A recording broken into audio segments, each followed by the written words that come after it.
We had 3 masses on the Sunday. We had 8:30, 10 o'clock and 11:30. And we had a rosary on a Sunday evening. How many priests had you? We had 3 priests at the time until the renovation of the church. And at that stage we got a 4th priest because the bottom part of the church was closed off. The older part of the church, which was retained during the building of the new church in 1926, it was retained and it was still standing, so it was decided to demolish it and build a new section of a church to join up with the new section that was built in the 20s, during 1926. Bristol itself, as I said, was a vibrant town. An awful lot of walkers, a lot of walking at the time, and a lot of cycling at the time. Cars were sparsely enough around the place, I suppose. Do many people on Bridge Street have a car?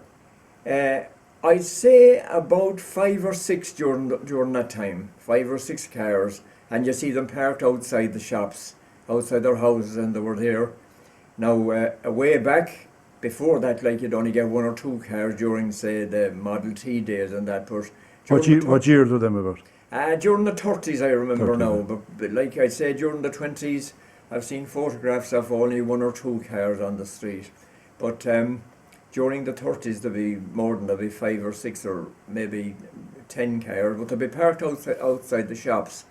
But the shops were accessible in that if people wanted a message or anything like that, they could maybe knock, and the owner or some of his family come down and facilitate people by giving them whatever they needed. Shop Street was a very vibrant street as well, with a lot of people residing over the shops as well.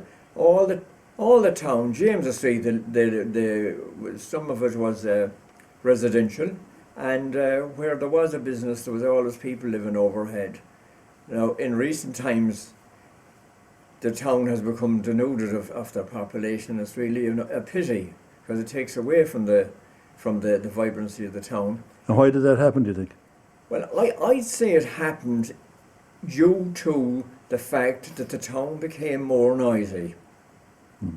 And the things, noise and, as a fellow says, antisocial behaviour and all that sort of thing occurred, and it wasn't quelled when it started.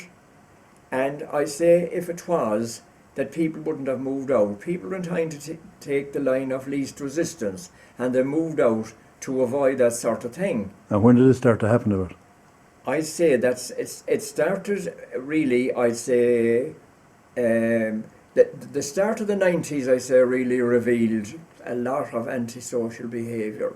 Now, prior to that, when the dance hall was going strong, the Pavilion, we had 2 dance halls. We had the Pavilion, and we had the Ideal on James Street, which was originally built as a dance hall, the Grand Central. Then it was converted to a cinema cum dance hall later down. Do you know when it was built? The Grand Central would have been built in the 40s, I'd say, during the 40s. It was built in the Lime Yard, and it was exclusively a dance hall. And later down, then it was converted to a cinema, but they also retained the facility of being able to move the seats to hold dances in it as well. Then, after the war, the Pavilion was built, which is now O'Connell's Cash and Carry. That was built, 2 Nissen huts joined together and a maple floor put into it, and that was one of the big dance halls in the west of Ireland. And who owned that? It was built by the soccer committee here in town during that period. They developed a sports park beside it, which is still there, and they also built the dance hall. And the fronted the 2 Nissen huts with a square wall and put up the name, the Pavilion, on it, and it looked really well, but it was a first-class maple floor put into it. It was a fine floor in it. and some of the biggest bands in Ireland played there. The real big ones came to Westport. Westport had a great name for dancing at the time, and I remember... Was it very busy? Very busy, very busy. Oh, big bands like Joe Loss, Johnny Dankworth, all these fellas. I remember when cars were really scarce, the cars were parked down the Newport Road and up as far as the Domain Bridge. All the cars and people coming to town to Westport. An awful lot of people came to town to Westport. It was really a money spinner, really. But notwithstanding that, the town was quiet. We had most dances went till 1 o'clock, from 10 until 1, 9 until 1, and then we had the long night dances. I think there had to be a special order for those by the court for the license. It was 10 until 3, and you'd have a relief band, maybe a local relief band, helping out on prior to the big band coming on stage. But it worked very well for years. Westport was one of the top towns for dancing in the west of Ireland during those periods after the war and that. And of course the sports park was developed beside it. Was there much trouble after the dance at that time? I never saw much trouble, because there was always police around after the dance. When the dance would be about to end, like you'd always find the 2 uniformed police coming into the bottom of the hall and having a look around and sizing up how things were, and when the national anthem would be played and the people would be coming out of the hall, they'd be standing outside round about, watching what was going on, keeping a close watch and a close eye, and then eventually come up and do laps of the town there, watching how everybody was quiet.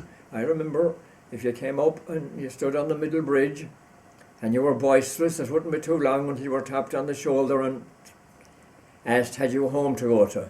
And you'd be very quiet after that, and you'd move off quietly without raising any issues about what was said to you. Was there much drinking? The drinking pattern at the time was funny. Myself, I'm a pioneer. I was a pioneer always, so I wasn't what you call a pub man. I suppose I'd be called an anti-trade man. But the drinking pattern was, you'd get... Those now were the days when the men were on one side of the hall and the women were on the other.